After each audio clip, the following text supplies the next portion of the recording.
ডাকোপ উপজেলায় এখনো বইছে আনন্দের উৎসব।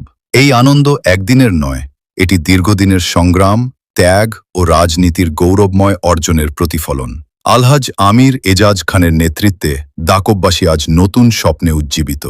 ধর্ম বর্ণ নির্বিশেষে সর্বস্তরের মানুষ ভোটের বাক্স ভরিয়ে দিয়েছেন ভালোবাসা ও আস্থায়।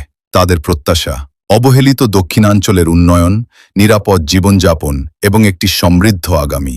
ডাকোপবাসীর দৃঢ় বিশ্বাস, বাংলাদেশ জাতীয়তাবাদী দলের আদর্শে অনুপ্রাণিত হয়ে খুলনা ১ ডাকোপ বটিয়াঘাটা আসনের নবনির্বাচিত সংসদ সদস্য আলহাজ আমির এজাজ খান মন্ত্রিসভায় অন্তর্ভুক্ত হলে এ অঞ্চলের উন্নয়নের গতি বহুগুণে বৃদ্ধি পাবে। স্বাধীনতার ৫৪ বছর পরও যে দক্ষিণ জনপদ উন্নয়নের দিক থেকে পিছিয়ে, সেই জনপদের মানুষ আজ আশাবাদী তাদের প্রতিনিধি রাষ্ট্র পরিচালনার উচ্চ পর্যায়ে গিয়ে বাস্তবায়ন করবেন উন্নয়ন, শান্তি ও নিরাপত্তার স্বপ্ন। ডাকোপবাসীর একটাই প্রত্যাশা, উন্নয়ন হোক সমানভাবে, নিরাপদ থাকুক প্রতিটি মানুষ, আর গড়ে উঠুক একটি সমৃদ্ধ ও আধুনিক ডাকোপ। উন্নয়নের নতুন মানচিত্রে উজ্জ্বল হোক বাংলাদেশের দক্ষিণাঞ্চল।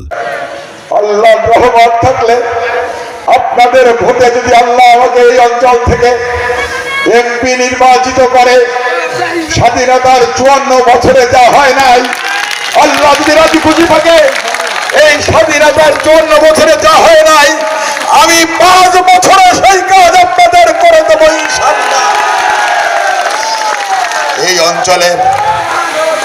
এই অঞ্চলের কে হিন্দু, কে খ্রিস্টান, কে মুসলমান, এই বড় কথা নয়।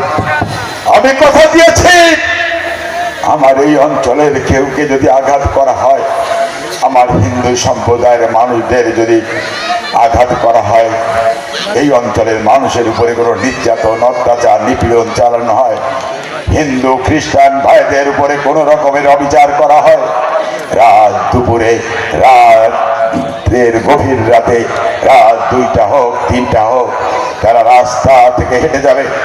কেউ যদি তাদেরকে একটা ফুলের আঁচড় দেয়, ওই হাত আমি ফেলে